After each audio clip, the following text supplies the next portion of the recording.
오늘 이 시간 깊은 고난의 밤을 이겨내라 라는 말씀으로 함께 은혜 나누겠습니다. 한번 선포합시다. 깊은 고난의 밤을 이겨냅시다. 2020년 1월 20일 질병관리본부는 1월 19일 중국 우한시에서 입국한 중국 국적의 35세 여성에게 신종 코로나 바이러스 검사를 시행한 결과 양성 반응이 나오고 국내에 첫 코로나 바이러스 확진자가 발생했다고 발표했습니다.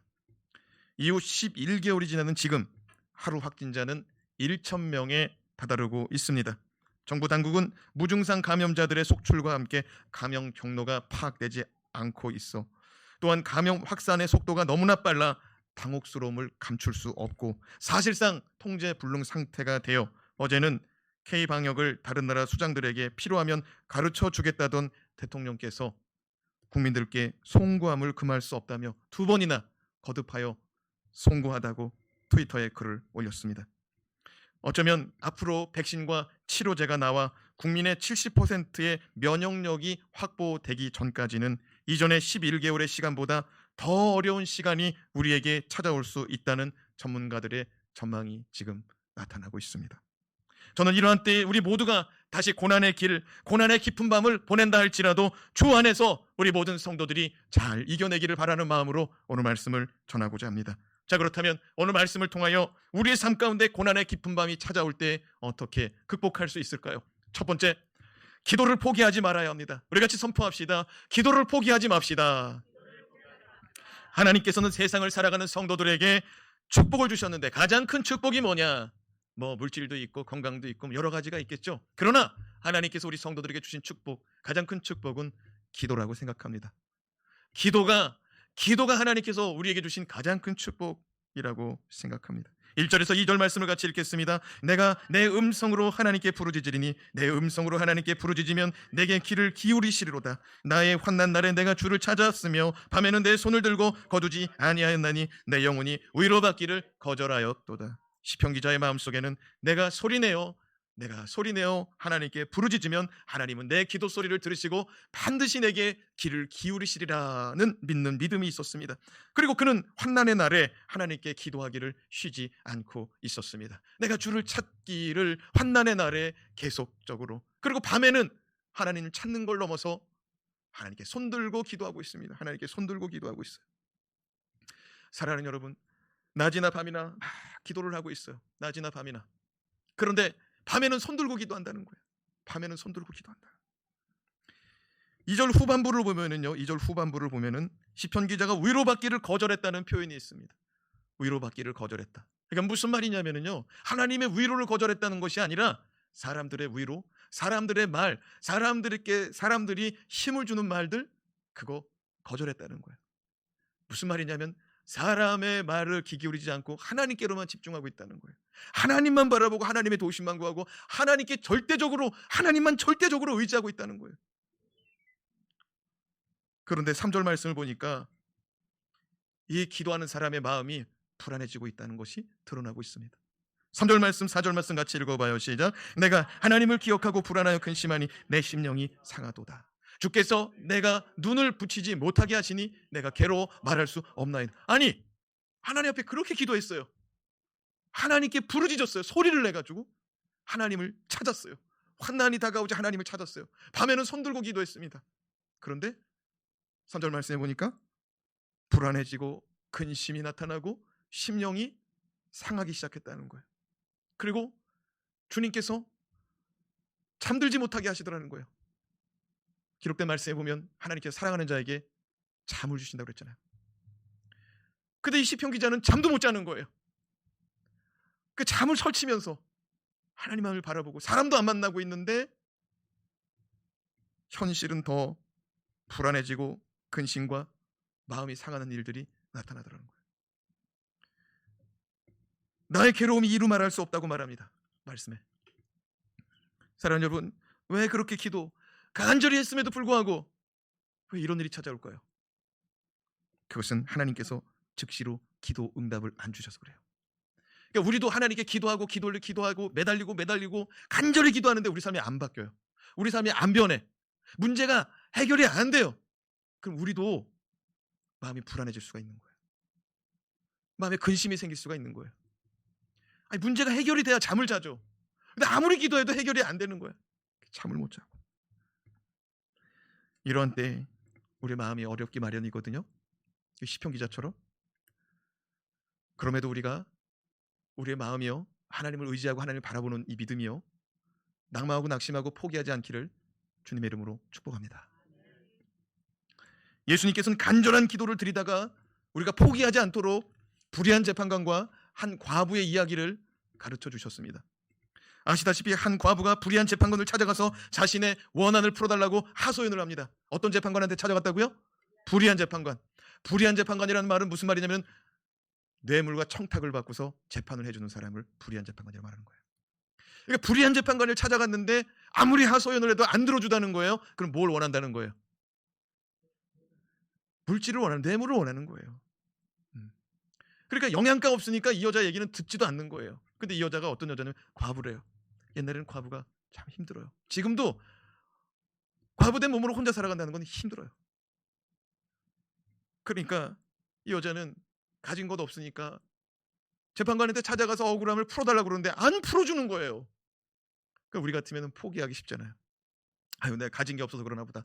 아유, 내가 배운 게 없어서 그러나 보다. 아유, 내가 능력이 없어서 그러나 보다. 그러니까 포기할 수가 있어요. 그런데 이 과부는요, 날마다 찾아가더라는 거예요. 날마다 찾아가서 하소연을 하는 거예요. 들어달라는 거예요. 억울하다는 거예요.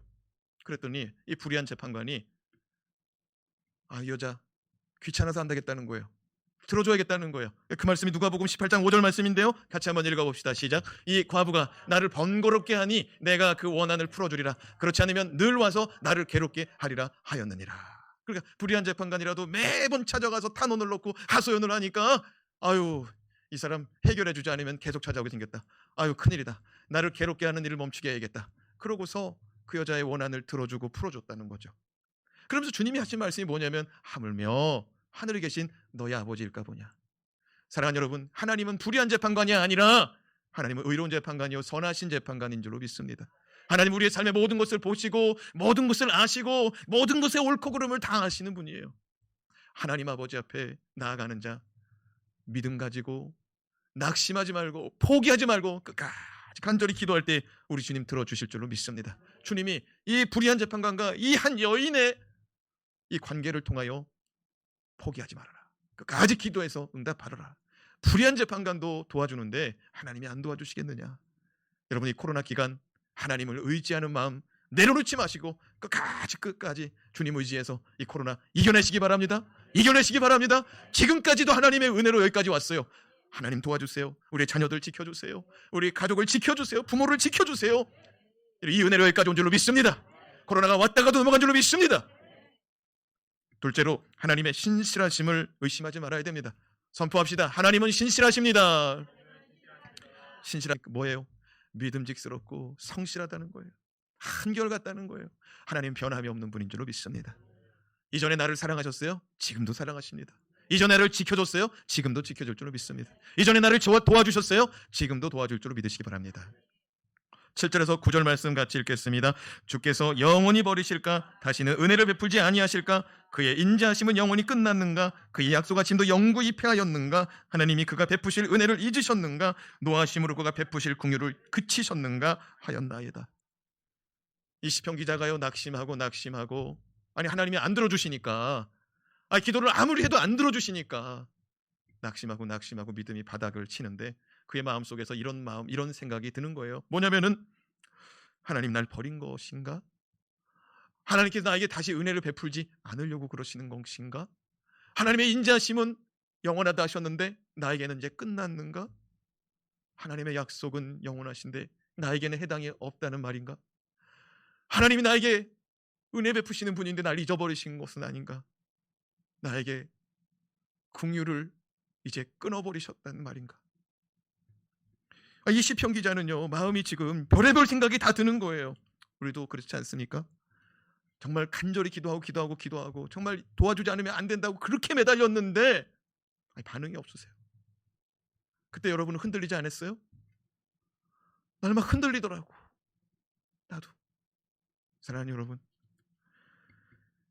우리가요, 아무리 믿음이 좋은 사람이라도 소망이 보이지 않고 해결될 것 같지 않으면 절망하게 돼요. 하나님을 향한 믿음도 내려놓게 되고요. 말씀도 붙잡지 못하고요. 하나님의 일하심에 대한 기대감도 떨어지게 되더라고요. 그때 우리는 기억해야 됩니다. 우리 속에 그런 의심, 그런 불신, 그런 생각을 집어넣는 존재가 누구냐? 원수마귀라는 거예요. 하나님은 우리 속에 예수 그리스도로 말미암아서 믿음을 주시는 줄로 믿습니다. 하나님은 예수 그리스도로 말미암아서 회복의 평강의 은혜를 주시는 분인 줄로 믿습니다. 근데 원수마귀는 우리 가운데 의심을 심어주는데, 의심이 뭐냐? 한번 같이 보세요. 사단이 우리를 넘어뜨리려고 심어주는 생각이라는 거예요. 그게 내 속에서 그냥 생긴 것 같지만 누가 심어놓은 거예요? 원수마귀 사탄이 심어놓는 거예요. 이 시간 선포합시다. 나사렛 예수 이름으로 명하노니 내 속에 있는 의심은 떠나갈지어다. 떠나갈지어다. 나사렛 예수 이름으로 명하노니 내 마음속에 있는 저주받을 생각은 떠나갈지어다. 떠나갈지어다. 사랑하는 여러분, 원수마귀가 불법으로 심어놨어요. 확 뽑아내버리면 되는 거예요. 아멘. 불법으로 침범했어요.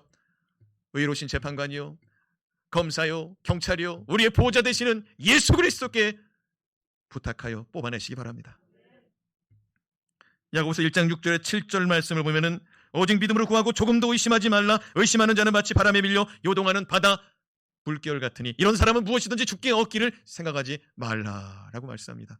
그러니까 우리 속에 원수마귀가 의심하는 생각 넣어놓으면은 그거 얼른 뿌리치지 않는 한 기도 응답은 있다 없다?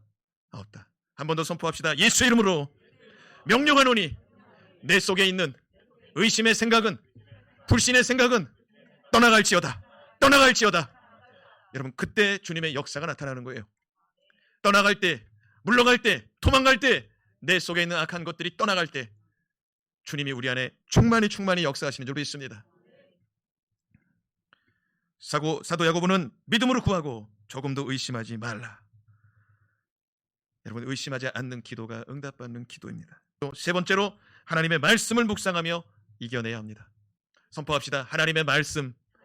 하나님의 말씀. 여러분, 코로나 시대에 이 위기를 극복할 수 있는 길은 오직 말씀밖에 없다는 사실, 오직 기도밖에 없다는 사실 믿으시기 바랍니다. 시편 기자는 간절히 기도하였는데 즉시로 응답하지 않는 하나님을 바라보며 의심하고 하나님 믿는 믿음을 포기하려고 하였던 자기 잘못을 뉘우칩니다. 그래요. 우리가 하나님에 대해 의심하고 우리가 하나님에 대해 불신하는 것은 죄예요, 죄. 우리가 죄에 대해, 의에 대하여 성령께서 깨닫게 하시는데 죄에 대한 깨달음이 뭐냐? 믿지 않는 죄라는 거예요. 믿지 않는 죄. 여러분, 우리가 하나님의 말씀을 믿지 못하는 것도 죄. 하나님을 전적으로 신뢰하지 못하는 것도 죄. 근데 우리가요, 전부 다 하나님을 믿고 의지한다고 말하면서도 완전히 하나님을 붙잡지 못하는 것이 우리의 인생의 연약함인 것 같아요. 목회자인 저도 그래요. 오늘 이 시간 주의 말씀을 듣고 하나님을 전적으로 의지할 수 있는 믿음이 임하기를 주님의 이름으로 축원합니다. 10절에서 12절 말씀을 같이 읽겠습니다. 또 내가 말하기를 이는 나의 잘못이라 지존자의 오른손에 해 곧 여호와의 일들을 기억하며 주께서 옛적에 행하신 기이한 일을 기억하리이다. 또 주의 모든 일을 작은 소리로 읊조리며 주의 행사를 낮은 소리로 되뇌이리이다. 10절을 보세요. 이는 누구 잘못이래요? 내 잘못이래요. 시편 기자는 하나님에 대해 의심했던 일들을 내 잘못이다 라고 고백합니다. 내 잘못이다. 그럼 시편 기자는 어떻게 자기 잘못을 깨닫고 발견할 수가 있었을까요? 이 사람이요, 너 잘못했다 그러면은요, 기분 나빠합니다. 그래, 잘못했다고 해. 그럼 그 앞에서는 끄떡거릴지 몰라도 그 속은요, 그걸 받아들이질 못해요. 그러나 하나님께서 우리의 마음을 만지시고요, 우리에게 말씀으로 다가오셔서 우리를 감동시키잖아요. 그럼 우리가 스스로 그 말씀 앞에, 그 권위 앞에 인정하게 되는 줄로 믿습니다. 지금 시편 기자는요, 이 10절 말씀에 나의 잘못입니다 라고 인정하고 있어요. 그러면 어떻게 이 잘못을 인정하게 됐느냐? 11절과 12절을 보면은요, 밑줄 친 부분만 한번 읽어봐요. 어떻게 깨닫게 되었는지. 밑줄 친 부분만 시작. 기억하며 기억하리이다. 작은 소리로 읊조리며 낮은 소리로 되뇌이리이다. 여러분, 이 시편 기자는요, 하나님의 행하신 일들을 기억하고 또 하나님의 말씀을 읊조리고 되뇌이면서 자기 잘못을 깨달았다는 거예요. 여러분, 되뇌이고 기억하고 읊조리는 것은 한마디로 말하면 묵상입니다. 이 예루살렘 성벽 앞에서 이렇게 까만 빵모자 쓰고 이렇게 허리를 숙여가면서 중얼중얼하는 그런 모습을 그 세계 뉴스 같은 곳에서 자주 우리가 볼 수가 있어요. 그럼 그들이 이렇게 빵모자 쓰고 가슴에 두 손 모으고 이렇게 막 허리를 숙이면서 뭐라고 중얼중얼 하거든요. 그게 뭐냐면은요, 모세의 율법, 창세기, 출애굽기, 레위기, 신명기, 모세 오경을 줄줄줄줄 외우는 시간인 거예요. 더 나아가서 랍비들은 뭐 선지서들을 다 뭐 이사야서, 에스겔서 이런 거 다 외우고 있는 것이죠. 근데 무슨 말이냐면 그렇게 읊조리고 되뇌이는 것을 묵상이라고 말한다는 거예요. 우리는 가만히 고상하게 이렇게 쳐다보고 있는 게 묵상인 줄 알아요. 근데 실제는 계속해서 이거를 되뇌이는 거예요. 마치 소처럼, 소가 한번 이게 풀을 입속에 집어넣으면 7번을 되뇌인다는 거예요. 막 씹다가 오물오물 씹다가 꿀떡 생겼어요. 그런데 막 점심시간이 됐는데 조금 있다가 해가지고 끄집어내가지고 또 그 조금 있다가 또 아주 혓바닥을 내면 아래 이러면 다 돌려가면서, 그렇죠? 그게 바로 묵상이라는 거예요. 자꾸 끄집어내는 거예요. 자꾸 끄집어내는 거. 묵상이라는 건 하나님의 말씀을 읊조리고 되뇌이고 하나님이 행하신 일들을 기억하고 또 기억해내는 거예요. 끄집어내고 또 끄집어내는 것이 묵상이라는 거예요. 그러니까 우리가 매일 성경을 통해서 묵상의 삶을 산다 하면은요, 아침에 묵상한 말씀, 점심 때도 꺼내놓고, 점심 때 꺼내놓은 말씀, 저녁 때도 꺼내놓고, 자꾸만 손은 몇 번 꺼내놔요? 7번. 사랑하는 여러분, 묵상의 삶, 말씀의 삶, 하나님 앞에서 실행하시기 바랍니다. 고난의 시간을 보낼 때 꼭 기억하세요. 기도만이 살 길입니다. 기도만이 살 길입니다. 그런데 아무리 믿음이 좋은 사람이라도 기도하는 기도가 힘들 때가 있어요. 힘이 들 때가 있어요. 그러나 여러분, 그렇게 기도의 힘이 약화되고 기도가 힘이 들 때 주님의 말씀을 묵상해 보시기 바랍니다. 여러분의 목마름이, 영적인 목마름이 해결될 것입니다. 그리고 어느 순간 그 말씀으로 인하여 깊은 곳에 있는 한 우묵한 곳이 터져지고 샘이 터져지고 물이 솟구쳐 올라오니 이것은 기쁨이요 감사요 은혜요, 우리의 입술에는 찬송과 영광의 노래가 나타나게 될 줄로 믿으시기 바랍니다. 기도가 지치지 않고 다시 부르짖을 수 있는 비결은 오직 주의 말씀. 죄송합니다. 목회자인 저도 사람인지라 지칠 때가 있습니다. 그러나 저에게는 하나님이 맡겨주신 삶의 자리가 있어요. 기도의 자리, 또 말씀을 전하는 자리. 기도하면서 힘을 얻게 돼요. 말씀을 준비하고 말씀을 선포하면서 먼저 제가 은혜를 받더라고요. 힘을 얻더라고요. 그렇게 기도하며 말씀 전하면서 제가 힘을 얻고 다시 일어나게 되더라고요. 무슨 말씀이냐면, 우리가 이 세상 살아갈 때 이런저런 일로 기쁘고 즐거울 수가 있는데 크고 작은 어려움이 찾아오는 것은 당연한 일이더라고요. 애들도요, 즐거워합니다. 너무너무 좋아합니다. 그때 병원에 가야 돼요. 예방접종 맞아야 돼요. 안 맞겠다는 거예요. 아이들에게는 그게 고난이에요. 그렇죠? 치과 치료받자, 그것도 고난이에요. 공부하기 싫은 아이한테 공부해라 아이한테 그게 고난이에요. 우리 인생은요, 즐거움도 있고 기쁨도 있지만 고난이 끊임없이 찾아오더라고요. 그런데 이 고난을 우리가 극복할 수 있는 길은 기도와 말씀. 아멘. 하나님은 크고 작은 어려움 속에서 나를 기억하기를 원해요. 하나님을 기억하기를 원해요. 너 이전에 내가 도와줬잖아. 이번에도 내가 도와줄 수 있는데 너 나한테 왜 기도하지 않니? 너 저번에도 기도해가지고 응답받았잖아. 내가 도와줄게. 내가 도와주려고 네 앞에 있잖아. 근데 너는 나를 안 찾더라. 사람들만 찾고. 나 좀 찾아봐. 나한테 기도 좀 해봐. 하나님은요, 자기를 찾고 자기를 기억해 주기를 원하세요. 여러분, 말씀을 묵상해 보시기 바랍니다. 최근에 한 집사님께서 말씀하셨습니다. 목사님, 매일 성경 보내주신 책을 가지고 묵상하고 새벽 설교 말씀을 함께 들으니까 주어진 본문의 말씀이 엄청나게 파워풀하게 다가오더라고요. 은혜가 되더라고요. 할렐루야. 묵상은요, 한 번만 하는 거로 족하지 말고 또 하고 또 하면 은혜가 더 커지더라고요. 아니, 한 번만 해도 은혜가 되거든요. 한 번만 새벽 예배 참석해도, 한 번만 매일 성경 열어봐도 은혜가 되거든요. 근데 매일 성경도 열고 설교도 듣고 또 쳐다보고 또 듣고, 그럼 은혜가 더하더라고요. 여러분 오해하지 말고 들으세요. 오해할까 봐 그래요. 이상한 목사를 오해할까 봐 그래요. 무슨 말이냐면 저도요, 제가 설교를 해놓고 다시 들어봐요.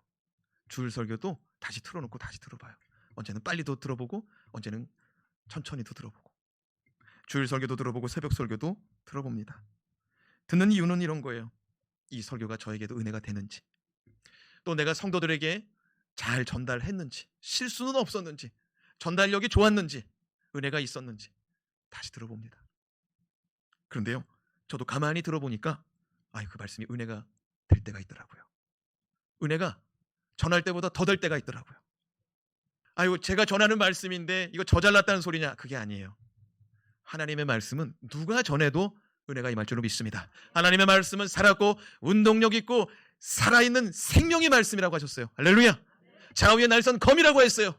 관절과 골수와 그 영혼까지 찔러 쪼개기까지 한다고 그랬어요. 사람의 소리는 그렇게 안 돼요. 사람의 소리는 소리 질러봤자 시끄러워라고 말합니다. 그런 하나님의 말씀은 감동이 있고 가슴을 후벼파고 우리 속에는 더러운 것을 도려내버리고 새살이 일어나는 줄로 믿습니다. 그게 묵상이에요. 그게 묵상이에요. 들으면 들을수록, 보면 볼수록 은혜가 되는 것이 묵상입니다.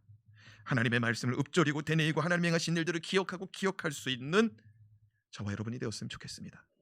말씀을 읽다 보면은요, 그게 어느샌가 그 말씀이 내 정신을 사로잡더라고요. 어느샌가 내 환경을 그 말씀이 사로잡더라고요. 말씀을 읽고 듣다 보면은 우리가 하나님께 집중해서 예배드리는 이 시간, 근심이 떠나간 줄로 믿습니다. 사라진 줄로 믿습니다. 여러분, 예배가 계속되면 어떻게 될까요? 근심 걱정할 새가 없는 거죠. 여러분, 하루 종일 묵상을 계속한다면 소가 7번 꺼내가지고 다시 씹듯이 우리 하나님의 말씀을 꺼내가지고 다시 씹고 다시 꺼내고 다시 꺼내고 다시 꺼낸다면 우리는 걱정, 근심, 염려할 새가 없는 줄로 믿습니다. 마지막으로 선하신 하나님을 신뢰하며 이겨내야 합니다. 선하신 하나님을 신뢰하며 이 코로나의 깊은 고난의 밤을 이겨내시기 바랍니다. 선포합시다. 하나님은 선하십니다. 시편 기자는 하나님의 말씀을 묵상하는데 특별히 출애굽 사건 가운데 홍해의 바다를 건너는 사건으로 힘과 용기와 은혜와 능력을 받고 있습니다. 자, 오늘 말씀 19절 말씀을 한번 읽어보겠습니다. 시작. 주의 길이 바다에 있었고 주의 곧은 길이 큰 물에 있었으나 주의 발자취를 알 수 없었나이다. 시편 기자는요, 이제 살 길이 없다. 왜? 문제가 있어가지고, 환난이 있어가지고, 어려움이 있어가지고 오직 하나님만 바라보고 하나님께 부르짖고 하나님을 찾고 찾았는데 사람도 안 만나고 오직 하나님의 도우심만 구했는데 응답이 없어요. 문제가 해결이 안 돼요. 그러니까 이제는 살 길이 없나 보다. 하나님이 도와줘야 이거 살 수가 있는데 하나님이 안 도와주니 큰일 났구나. 이렇게 포기하려고 그러고 하나님 의심했는데 말씀을 묵상하다 보니까, 특별히 출애굽기의 말씀을 묵상하다 보니까 내가 잘못했구나 깨닫거든요. 이 내가 잘못했구나 깨닫고 나서 그가 하는 말이 뭐냐면은 주의 길이 어디에 있었답니까? 말씀 보세요. 19절에 주의 길이 어디 있었대요? 바다에 있었다는 거예요. 자, 여기 보세요. 홍해 바다가 지금 앞에 있습니다. 출애굽을 하고 나서 애굽을 떠나고 나서 이제 도망쳤는데 막다른 길이에요. 앞에 홍해 바다가 넘실거리는데 어마어마하게 큰 바다, 어마어마하게 깊은 바다입니다. 그래서 뒤에서는 지금 철병거를 끌고서 애굽의 바로왕의 친위 부대가, 가장 용감하고 용맹스러운 친위 부대가 철병거 타고 막 쫓아옵니다. 다 죽을 줄 알으라는 거예요. 항복하고 돌아가자니 노동하긴 싫어요. 항복 안 하고 살 수 있는 길이 없습니다. 바닷물 들어가면 죽거든요. 살 길이 없다고 생각했어요. 근데 하나님은요, 그 바닷속에 길을 내고 있더라고요. 할렐루야. 우리가 봤을 땐 주님이 안 보이는 것 같고 주님이 안 역사하는 것 같거든요. 그런데 주님은 우리 가운데 살 길을 예비하시는 분인 줄로 믿습니다. 말씀을 한번 다시 한번 봐보세요. 주의 길이 어디에 있어요? 바다에 있었는데 그 길은 꼬불꼬불한 길이 아니라 어떤 길이래요? 곧은 길이랍니다. 반듯한 길이랍니다. 그런데 큰 물 때문에 안 보였다는 거예요. 우리가 주님 따라가는데 주님 주의 발자취를 뭐래요? 알 수 없었나이다. 그러니까 하나님이 뭐라고 그래요? 출애굽하고 나서 나만 믿고 따라와. 내가 너희들 이끌어낼게. 걱정하지 마. 내가 너희를 이끌어낼 거야. 나만 믿고 따라와. 그래 갔습니다. 근데 주님이 갑자기 안 보이는 거예요. 설교 말씀을 듣고요, 기도하면 되는구나, 기도해야겠다, 말씀 보면 되는구나, 말씀을 봐야겠다, 이러고 나갔는데 내 앞에 환경이 꿈쩍도 안 하고 그대로 버티고 있는 거예요. 그러니까 분명히 주님 따라가고 주님 의지하면 된다고 그랬는데 주님이 사라진 거야. 눈앞에 보여야지. 주님이 눈앞에 보여야 따라가는데 주님이 사라진 거예요. 그러니까 우리는 그때 주님이 나 안 도와주려나 보다. 근데 그게 아니더라는 거예요. 주님은 바닷속으로 들어가서 길을 내고 계시더라고요. 할렐루야. 주님은 이 코로나의 전국 속에 이 정말로 건강과 염려와 재산과 경제의 염려 속에 아이들의 학교와 미래, 우리의 앞으로의 미래가 염려되는 이 시국 속에 하나님은 저 영원한 시간 속에 우리를 가장 안전한 길로, 가장 복된 길로 인도하려고 새 길을 열고 계시는 줄로 믿습니다. 나는 길이요 진리요 생명이라고 했습니다. 나를 믿으면은 아버지께로 인도함을 받는다고 그랬어요. 아버지 은혜 아래 살아갈 때 복이 있는 줄로 믿습니다. 이야, 너무 기가 막힌 말씀, 너무 기가 막힌 깨달음 아닙니까? 출애굽 사건을 보면서 이야, 하나님이 사라졌다는 거예요. 주의 발자취가 사라졌는데 주님 어디 가셨나 보니까 물속에 들어가서 길을 내고 있더라는 거예요. 시편 기자가 이걸 깨닫고 회개하고, 잘못했어요 주님, 내가 의심했어요. 주님 안 보여서 내가 의심했어요. 회개하고 다시 주님 붙들고 일어나는데, 이 사람 이 위기를 극복하고자 제일 처음에 뭐 했어요? 기도했어요. 부르짖었어요. 밤에는 손들고 기도했어요. 사람 소리에 귀 기울이지 않았어요. 사랑하는 여러분, 이제 코로나 1000명인데요 전문가들이 뭐라 그래요? 우리도 5000명 6000명 미국 유럽처럼 가는 거 시간 문제라는 거예요. 그럼 얼마나 불안하겠어요? 얼마나 불안하겠냐고요. 들리는 소리가 얼마나 불안하겠냐고요. 여러분, 요즘에 핸드폰 문자로 똑딱똑딱 뜨는 거 알죠? 화성시청 몇 명, 오산시청 몇 명, 수원시청 몇 명, 용시청 몇 명. 그리고 차 타고 어디 이동해봐요. 거기 가는 곳마다 똥당똥당 떠요. 그럼 10명이 감염됐습니다. 5명이 확진됐습니다. 그러면 덜컹덜컹합니다. 사랑하는 여러분, 그 시간에 문자 덜컹덜컹 뜰 때 예수를 붙잡으시기 바랍니다. 예수의 이름으로 두려움은 떠나갈지어다. 예수의 이름으로 근심은 떠나갈지어다. 주 예수여 나를 붙잡아 주시옵소서. 주 예수여 우리 자녀들을 붙잡아 주시옵소서. 주 예수여 우리 부모를 붙잡아 주시옵소서.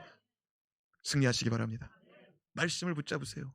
주님이 살 길을 열어놓으셨잖아요. 여러분, 성탄절이 다가오고 있습니다. 지금 예수 그리스도가 이 땅에 오심을 다시 한번 우리가 기념하고, 다시 한번 주의 은혜 감사하고, 다시 한번 주님께 영광 돌리는 그런 시간입니다. 사랑하는 여러분, 예수가 이 땅에 왜 오셨습니까? 우리를 살려내려고 오신 줄로 믿습니다.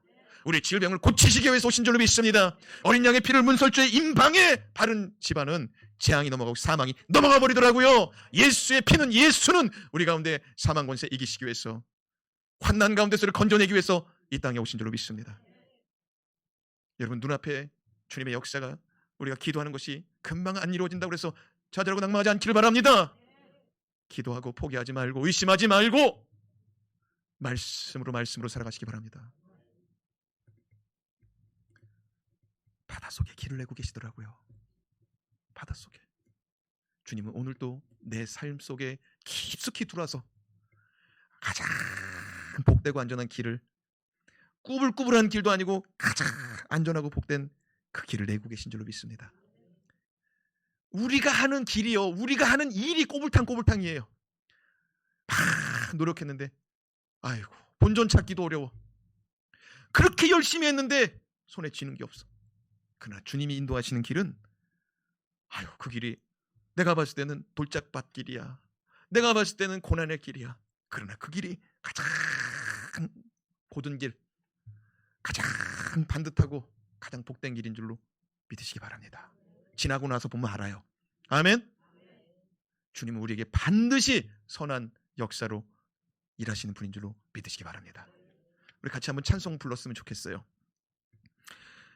찬송가 내주 하나님 넓고 큰 은혜는, 이 찬송 우리 같이 부르기 원해요.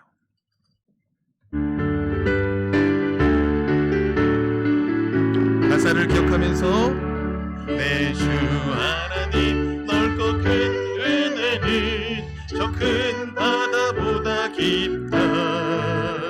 너곳한 주는 흘러 깊은 대로 저 한가운데 가보라.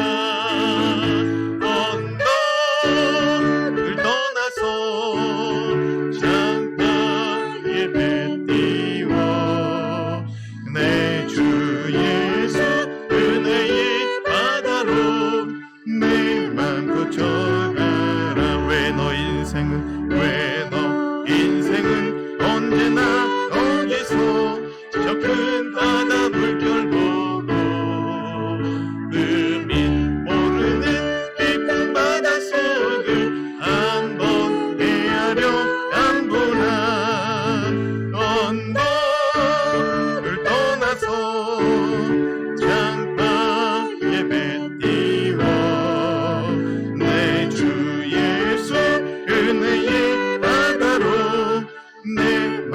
거쳐가라. 많은 사람이 얕은 물가에서 저 큰 바다 가려다가 찰싹거리는 작은 파도 보고 마음 약하여 못하네. 언덕을 떠나서 잠깐 예배 띄워 내 주 예수 은혜의 바다로 내 맘 고쳐가라. 자곧 가거라. 자곧 가거라. 이제 곧 가거라.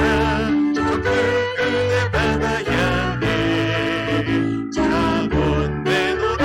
저 깊은 데로 가라.